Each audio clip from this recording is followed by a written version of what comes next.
y que no son solo cruciales, son también en algún sentido dramáticos. Es el recorrido que conduce hasta las legislativas que se van a realizar el último domingo de este mes. Y son cruciales por varios motivos. Se juega desde ya el nuevo mapa parlamentario en el país para un gobierno que en ese sentido nació con una extrema fragilidad. De hecho, tiene solo 38 diputados y 7 senadores. Pero se juegan otras cosas tan o más importantes que la renovación de las bancas. Se juega la relegitimación necesaria de la Libertad Avanza para continuar este proceso, básicamente fundamentado en 3 razones. La primera, dejar atrás lo que ha sido la debacle del 7 de septiembre. La segunda, a partir de ese presupuesto, garantizar gobernabilidad futura. Y la última, abordar algunas reformas básicas pendientes que tienen que ver con la economía y con las necesidades de la sociedad. Pero dijimos que también este tiempo tiene un tono dramático. ¿Y por qué lo decimos? Porque hay una crisis combinada entre economía y política que está teniendo una velocidad que se va tornando peligrosa. Es como si el gobierno, después de aquel 7 de septiembre, hubiera entrado en un tobogán al cual no logra ponerle un freno, no logra detenerlo. Podemos, a propósito, mencionar una serie de episodios que han ocurrido en los últimos días y que reflejan esta figura del tobogán. No hace más de 10 días hubo una noticia de enorme impacto político como fue el respaldo de Donald Trump y del Tesoro norteamericano para el gobierno de Javier Milei. Un tuit del presidente republicano donde incluso avala la posibilidad de reelección de Milei, todavía muy lejana, pensando en el 2027, y unas declaraciones de Bessent donde afirmaba que Estados Unidos o el Tesoro estaba dispuesto a darle la asistencia financiera que la Argentina necesitara. Obviamente se pensó que esto iba a constituir un anclaje definitivo hasta el domingo 26 de octubre. La tranquilidad de los mercados duró 4 días. Ya la semana pasada, el último día de la semana pasada, empezaron de nuevo los movimientos y la intranquilidad de los mercados. Entonces esta semana se produjo el segundo episodio de carácter diplomático y político, como fue el anuncio de que el presidente Milei va a ser recibido ahora el 14 de octubre, apenas 2 semanas y pico antes de los comicios, por Donald Trump en la Casa Blanca. No se puede negar la importancia y el impacto de estas 2 determinaciones de Washington. Ahora, así como la primera tranquilizó los mercados durante 4 días, el anuncio del nuevo encuentro de Milei con Trump, no provocó ningún efecto. Los mercados siguen volátiles, las acciones, los bonos bajan, el dólar está inestable y el riesgo país sigue en ascenso. Tanto Estados Unidos, en aquella declaración de Bessent, como el Fondo Monetario Internacional en sus recurrentes exhortaciones a la Argentina, venían pidiendo al gobierno de Milei alguna construcción de armonía política para darle apuntalamiento al plan macroeconómico y a la ayuda que está recibiendo la Argentina. Bueno, esta semana, o el fin de semana último, Milei se reunió finalmente con Mauricio Macri. Suena a tardío, pero no por una cuestión personal ni porque el expresidente pueda estar dolido por el destrato que sufrió este año y medio de parte de Javier Milei. Suena tardío porque aquel PRO que sirvió para que Milei ganara el balotaje de la forma en que lo ganó ya no es el PRO de hoy. Ese PRO se empezó a romper cuando la Libertad Avanza decidió desafiar al PRO en la ciudad y le ganó, recordemos, aquel mes de mayo de este año. Entonces, uno se pregunta qué valor político real y qué capacidad de mover el amperímetro tiene esa reunión con Macri. El registro hasta el día de hoy es absolutamente neutro. Da toda la impresión, entonces, que el presidente tiene por el momento enfocada más su campaña en los apoyos exteriores que en las construcciones políticas internas que pueda hacer hasta el 26 de octubre. Después se verá. Los resultados determinarán qué rumbo va a tomar el gobierno y si en efecto, como el propio Milei anticipó en algún reportaje, podrá introducir algunos cambios en el gabinete, podrá convocar a algún dirigente del PRO para integrarlo, teniendo en cuenta que de mínima Patricia Bullrich en seguridad y Luis Petri en defensa van a salir por su condición de candidatos en las elecciones. El problema de la campaña enfocada en las cuestiones internas es que el mundo libertario está muy complicado en términos políticos y que las variables que acompañaron al gobierno, por lo menos hasta mayo-junio, han dejado de acompañarlas y nos referimos a la situación económica objetiva. El propio presidente admitió en las últimas horas que la economía ha entrado en una parálisis. Y a esto se suman otras cuestiones que quizás no sean súper trascendentes, pero que tienen una fuerte incidencia en la campaña y que generan estas divisiones internas incluso dentro de la Libertad Avanza. 4 diputados libertarios o exlibertarios, por ejemplo, han pedido, junto con Unión por la Patria, la separación del candidato a diputado por Buenos Aires, José Luis Espert, de la Comisión de Presupuesto y Hacienda. Y el tema Espert parece transformarse en una mochila de mercurio para la campaña que tiene que hacer el presidente y que tienen que hacer los candidatos. Y algo más, no han sido esos diputados los únicos díscolos.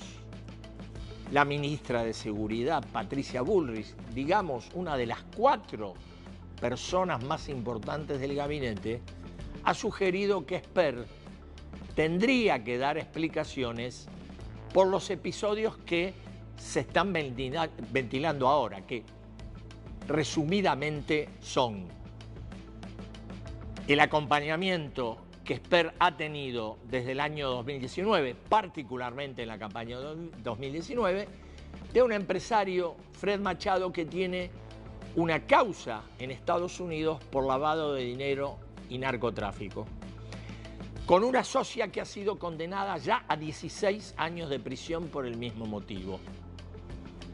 Un Fred Machado que ha acompañado en la campaña del 2019 a Espert y que ahora se sabe, por la causa que se sustancia en Estados Unidos, que ha recibido de parte de ese empresario, el diputado libertario, una transferencia en algún momento de $200.000.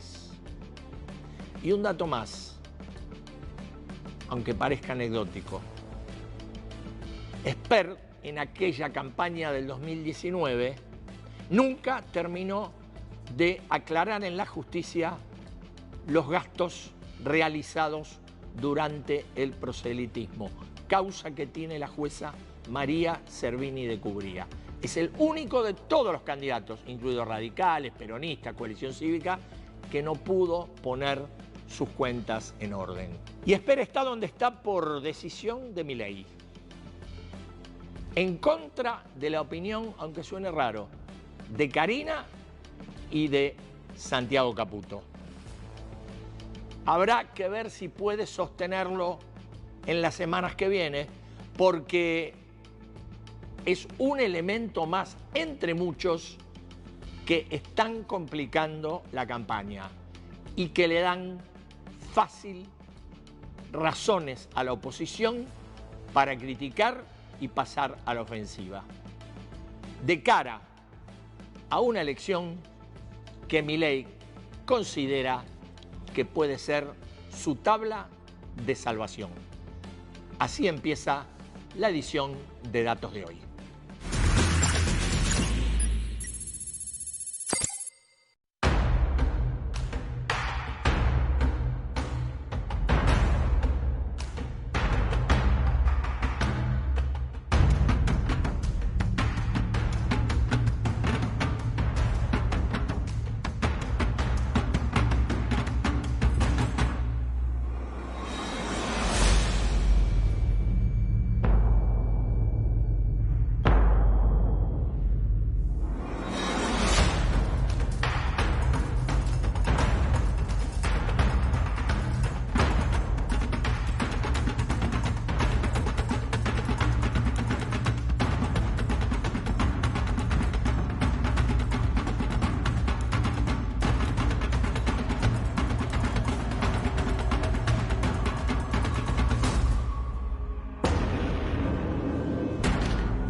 Y todo lo que estamos viendo, hemos visto recién, nos da pie para proponerles una noche de reflexión, más que de información quizás, porque tenemos dos invitados de primerísimo nivel, Santiago Kovadolov por un lado, Diego Guelar por el otro. Vamos a conversar con los dos. Primero con Santiago Kovadolov. Santiago, ¿cómo te va? ¿Qué tal? ¿Cómo estás, Eduardo? ¿Cómo estás?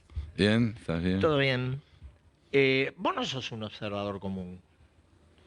Ojalá. O por lo menos yo te tengo calificado de esa manera. Quizás es arbitrario, pero... No, explícame Entonces, un poquito por qué. Porque creo que en tu función y en tu conocimiento tenés una forma de observar las cosas quizás con mayor profundidad que la que tenemos los seres que somos mortales. Vos también sos mortal. Pero Te agradezco la aclaración.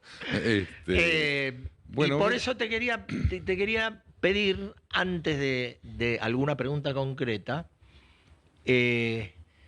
una pregunta general. ¿Cómo estás viendo? Y vos me vas a preguntar qué. Vos sabés qué. Entiendo. Sí, cómo no.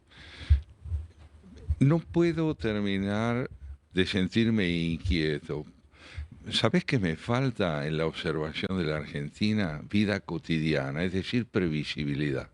Yo no encuentro espacios de previsibilidad que me permitan instalarme en una mirada capaz de ir más allá de las primeras horas del día para saber lo que está pasando.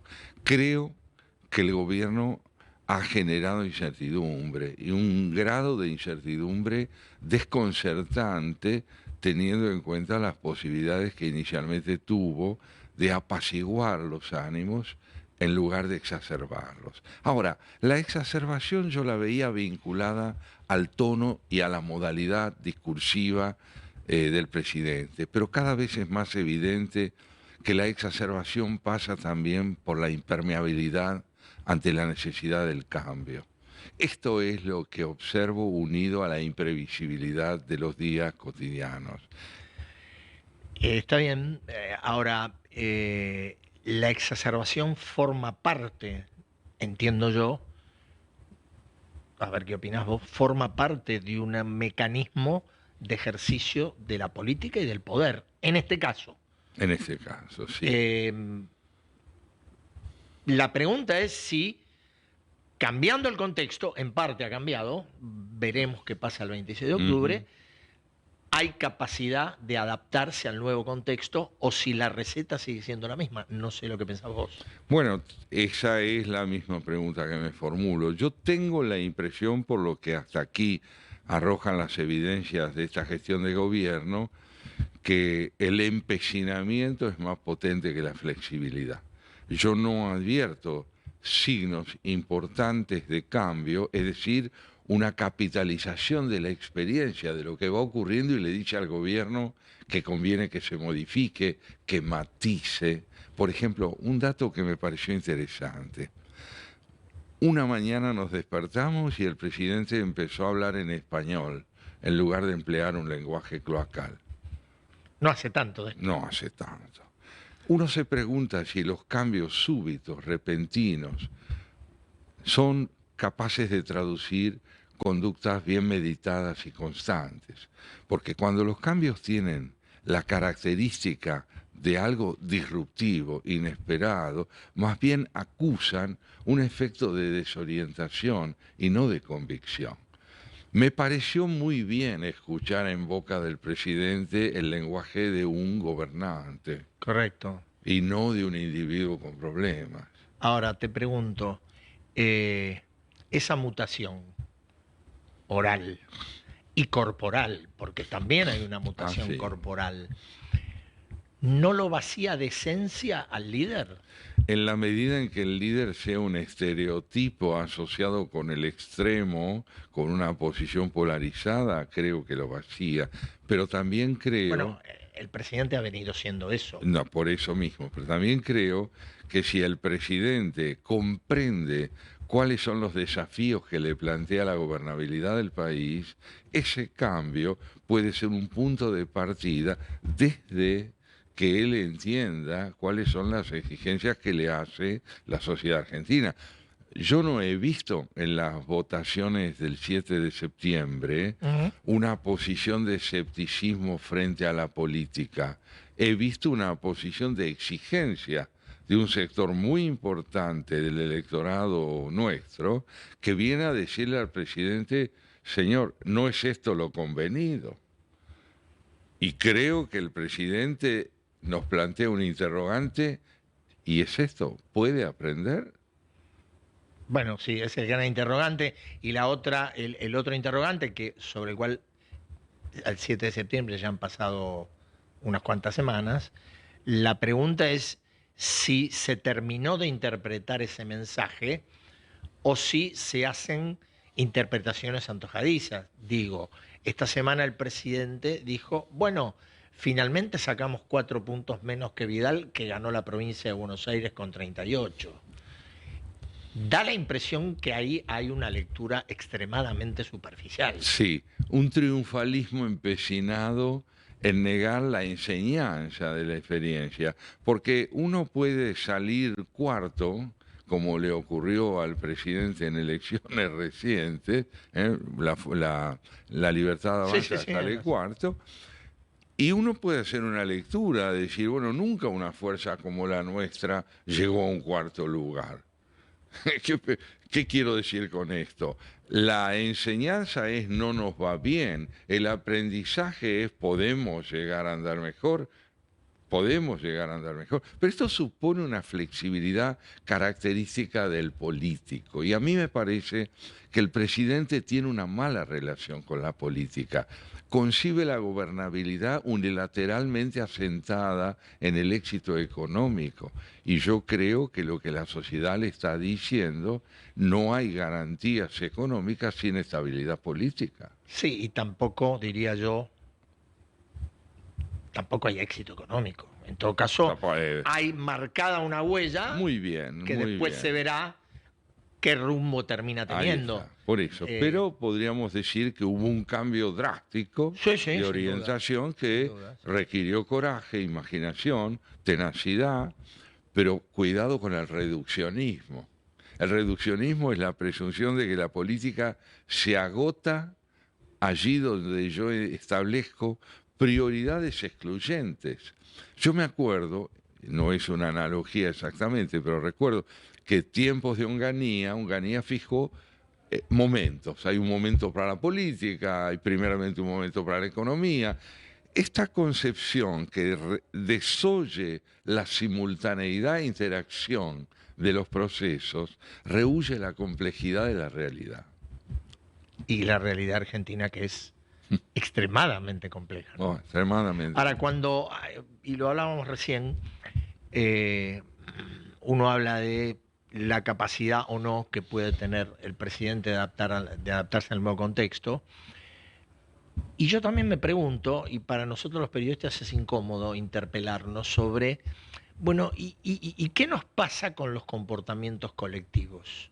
¿Por qué tenemos una sociedad, o formamos parte de, porque nosotros somos, de una sociedad que, bueno, da créditos por mucho tiempo y repentinamente, cansado de ese crédito, o quizá porque ese crédito fue fraudulento, termina optando, en el caso de Milei, por lo que yo llamé un salto al vacío? ¿Qué es un salto al vacío?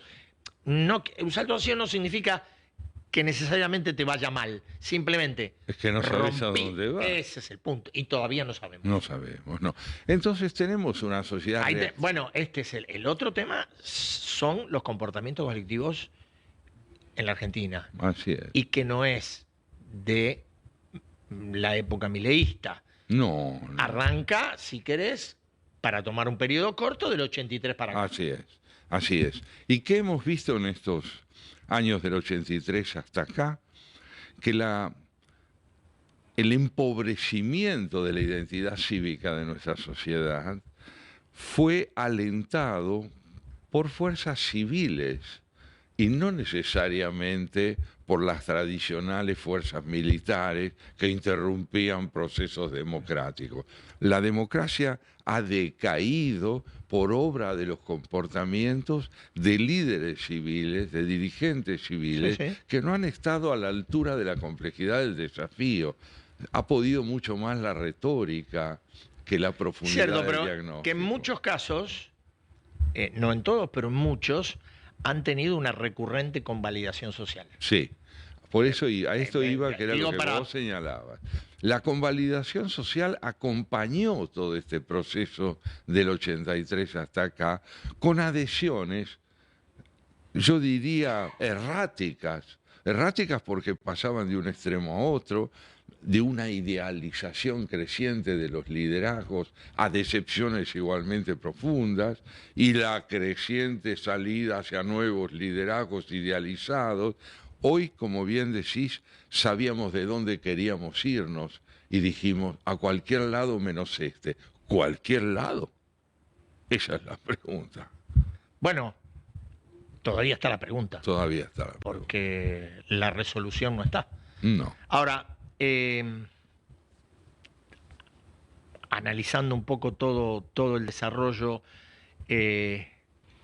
¿vos qué imaginarías? Es difícil hacerlo porque la Argentina es un país de una dinámica muy intensa y de una imprevisión muy intensa. ¿Qué imaginarías vos para el tiempo que viene? Digo, estoy hablando del tiempo corto, de este gobierno, no estoy pensando en otra cosa.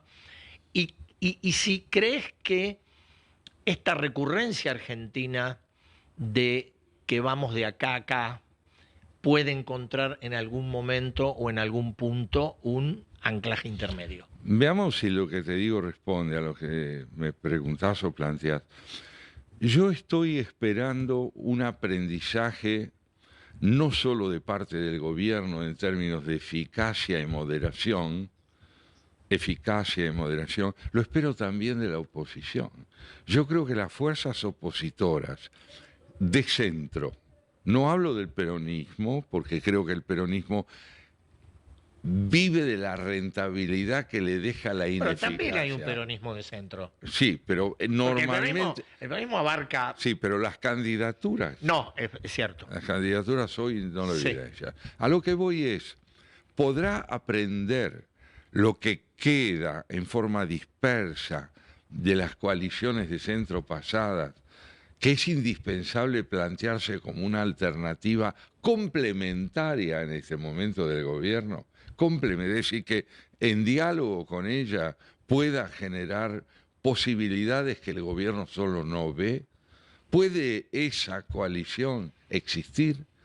Yo veo que la dispersión por ahora, la diáspora diría, Sí, ha sido más poderosa que la capacidad de generar encuentros.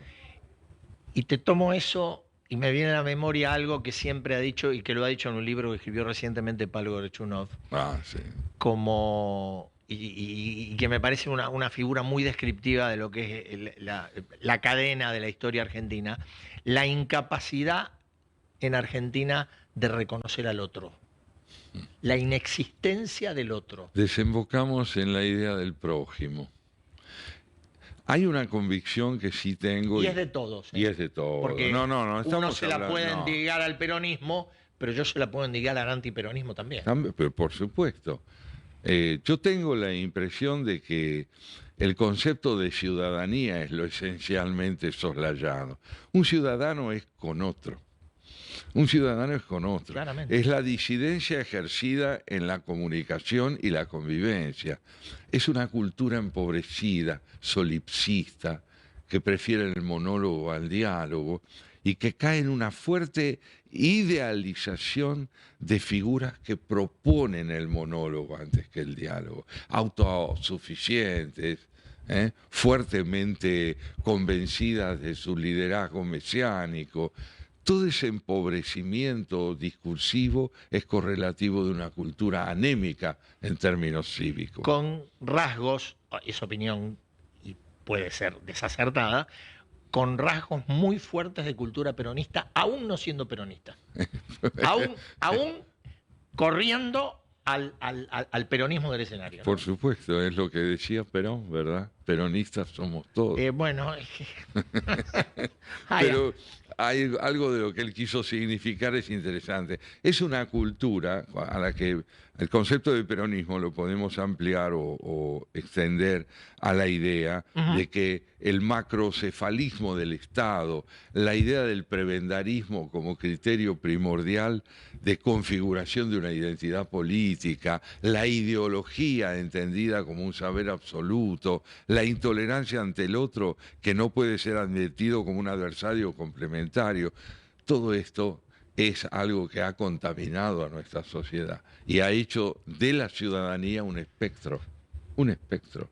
Sí, me parece que además con componentes que han empujado a un decaimiento global, ¿no? Un general, pero no hay estructural. duda. ¿Cómo puede ser que en 40 o 45 años de democracia haya aumentado la pobreza de la Argentina? No, que haya aumentado, que haya aumentado en la proporción que aumentó. A eso me refiero, que hoy tengamos un país donde la mitad de la gente se pregunta si puede vivir. Bueno, pero eso tiene mucho que ver con las transformaciones que ha tenido, me parece, la sociedad. La sociedad argentina, me parece, es una sociedad que se ha acostumbrado a convivir con una estructura de pobreza grande. A convivir. Y no estoy hablando desde la crisis del 2001, la Argentina nunca tuvo menos de un tercio de pobreza. Bueno, nunca, aún en los mejores momentos, 26, 27. Pero Eduardo, entonces la pregunta a la dirigencia política que asumió protagonismo en estos años es, ¿cuál era la tarea de ustedes? ¿Cuál era la tarea? Pendiente. Estás pendiente. Está pendiente. Decime, por lo que hemos estado hablando, ahora, tenés una visión crítica. Sí. ¿En qué lugar tenés una esperanza? Una esperanza, estoy hablando en términos políticos, en términos de despegue social, de despegue de país. ¿En algún lugar tenés una esperanza? Sí, la tengo porque, digamos, el interés por la política y el considerarme un hombre político en el sentido cívico más amplio, hace con que no pueda renunciar a la idea de buscar al interlocutor, a la posibilidad de entender que la experiencia puede llevarnos a un aprendizaje y de que no solo lo nefasto es posible por el solo hecho de que sea redundante, constante, también es posible la sorpresa. Milei en un momento aparece como una sorpresa, en una dirección que creo es altamente discutible, pero no hay duda de que puede aparecer otra sorpresa. Lo creo y lo necesito, pero no puedo decir que todavía tengo demasiados fundamentos como para pedirte que me digas tenés razón. No, pero es bueno por lo menos tener un poquito de fe en que puede ocurrir. Sí, sí, lo tengo. Te hago la última pregunta. En todo este proceso del 83 para acá, vamos a ponerle, ¿qué fue lo que más te agradó y lo que más te decepcionó? Lo que más me agradó es haber advertido que el destino del país quedaba en manos civiles. Esto me pareció importantísimo democráticamente hablando. Lo que más me decepcionó es la escasa calidad gubernamental de esa civilidad y por lo tanto lo que ella tiene de sintomático con respecto a la población general del país. Santiago, mil gracias por estar. Espero invitarte en otra ocasión. Todo gusto. Muchísimas gracias. Por la conversación. No, por favor. Nosotros vamos a ir a un corte. Cuando volvamos vamos a estar con Diego Guelar. Diego Guelar, experto en relaciones internacionales, diplomático y ahora candidato en la ciudad. Vamos a hablar de todo. Ya volvemos.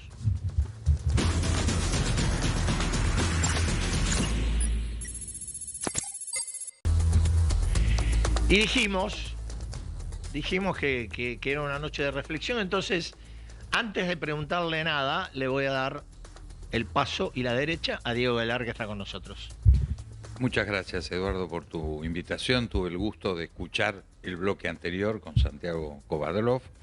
No pretendo emularlo, obviamente, pero sí colarme en el tramo final, y quería hacer una reflexión cuando preguntaste Adelante. a él sobre la definición de esperanza.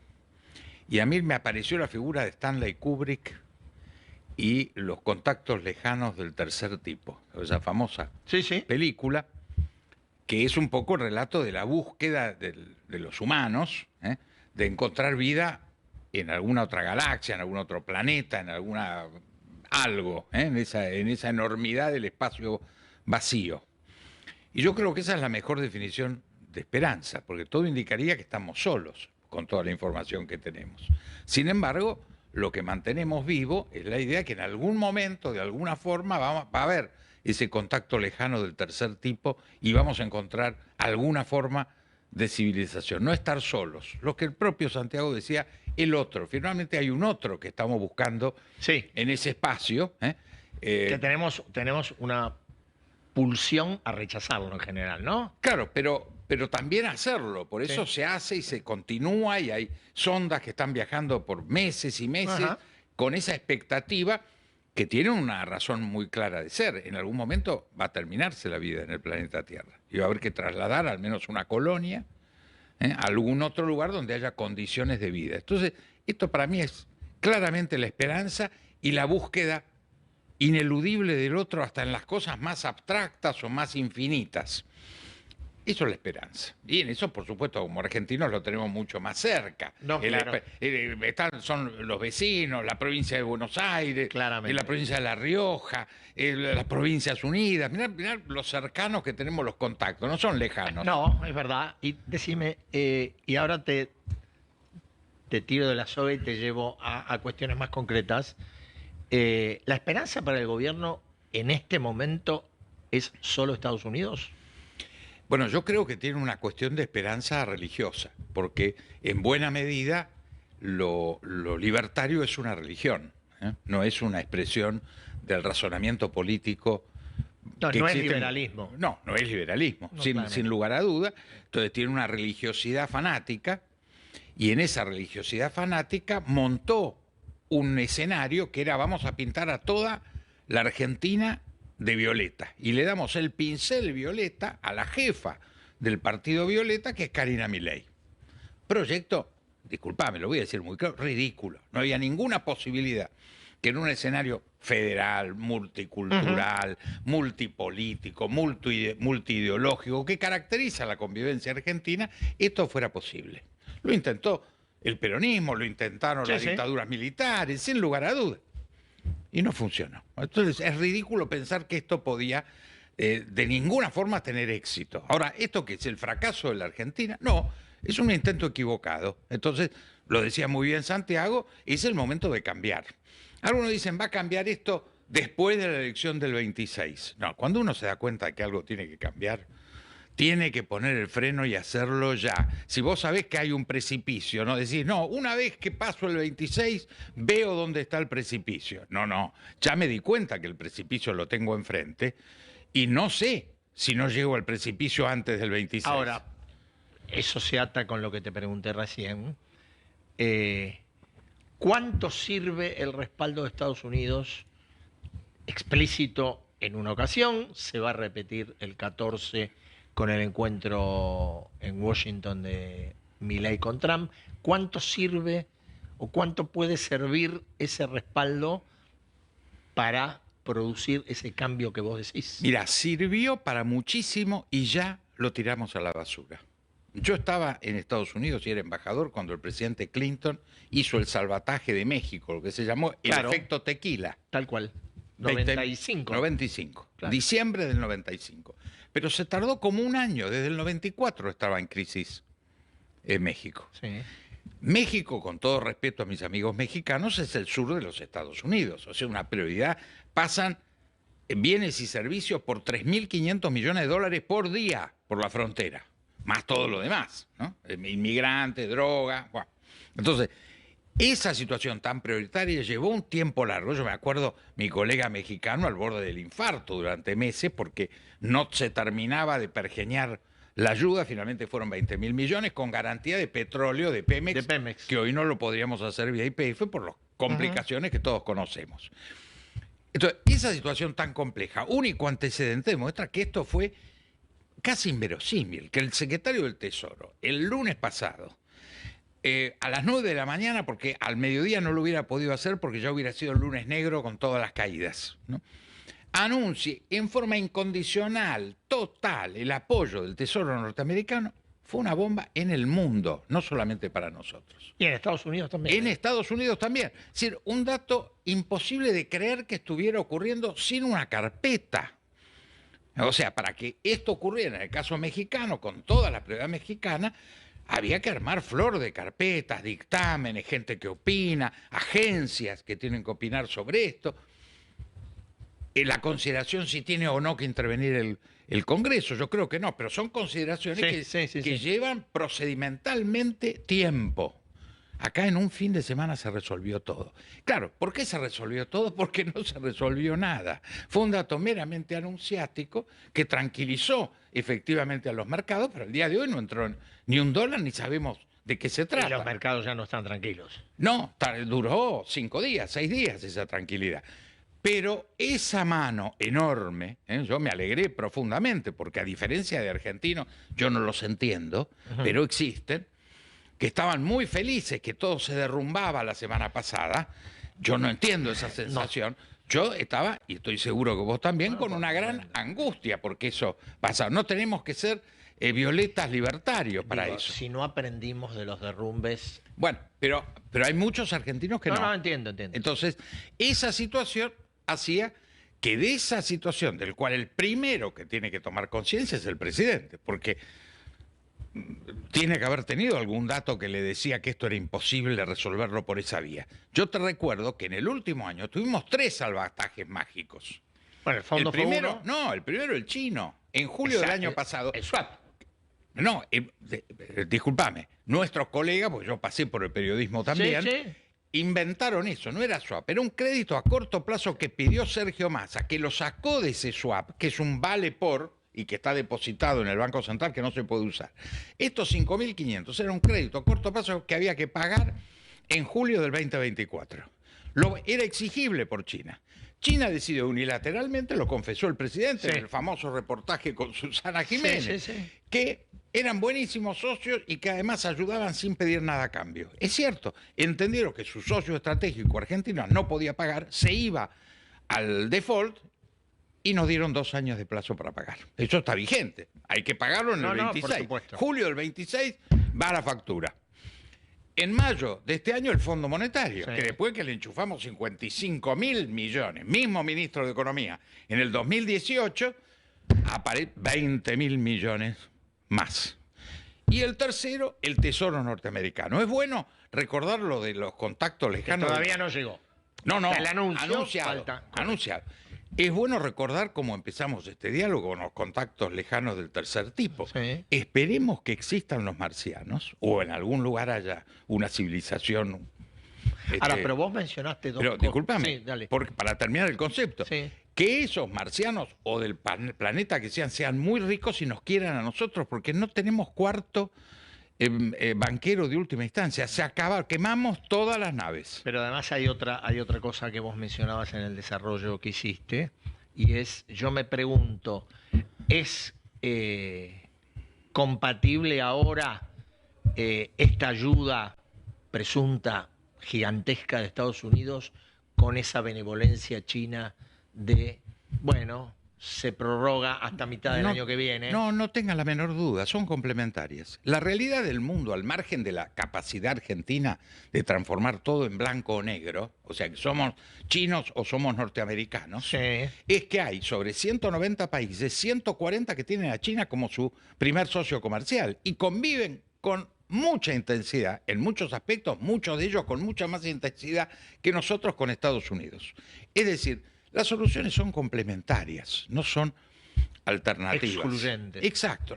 Correcto. Sí, ¿cuál es la situación crónica que hoy tenemos? Para decir dónde estamos parados. En el 2001, nosotros ya éramos adultos, vivimos la última de los 8 defaults que tuvo Argentina Sí. en su historia.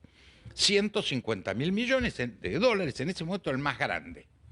Si hoy no corregimos lo que a mi juicio es corregible, o sea, si nos gana la falta de razón, cosa muy posible en la Argentina, pero también muy evitable, si queremos evitarlo, entraríamos en el 9º default. ¿Sabe cuánto sería hoy? 500.000 millones Ahí de está. dólares.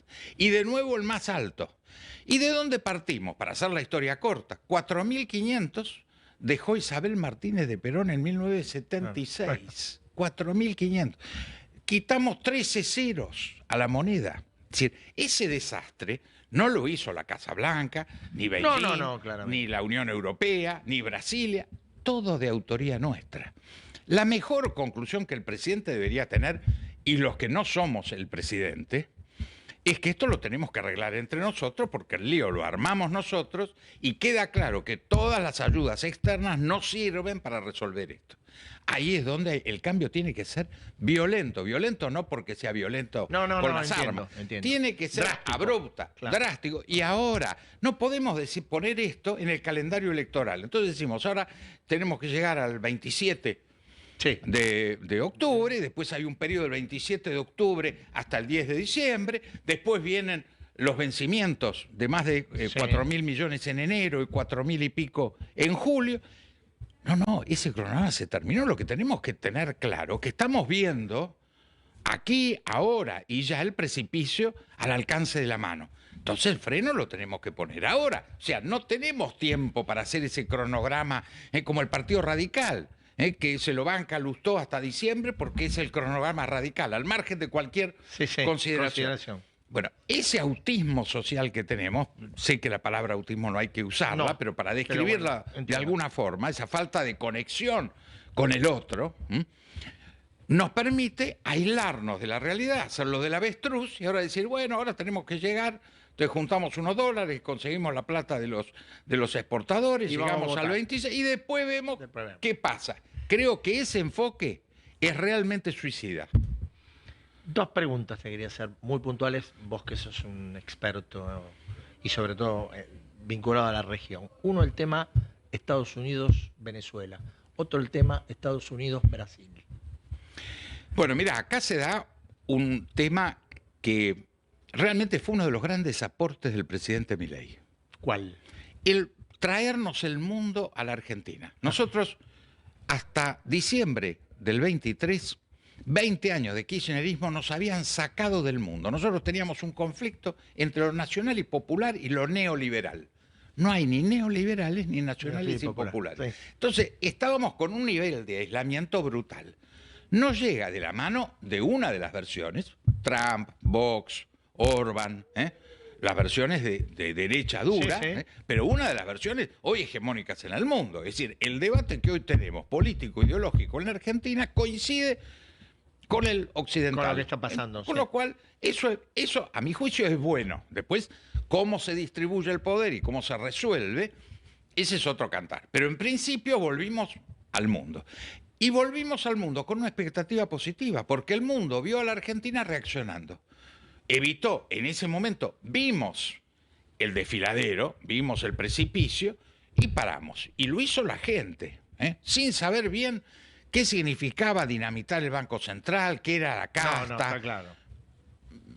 Pero decidió que si ganaba el kirchnerismo, dábamos el paso al frente y caíamos al precipicio. Gran reacción. Yo en eso cada día soy más demócrata.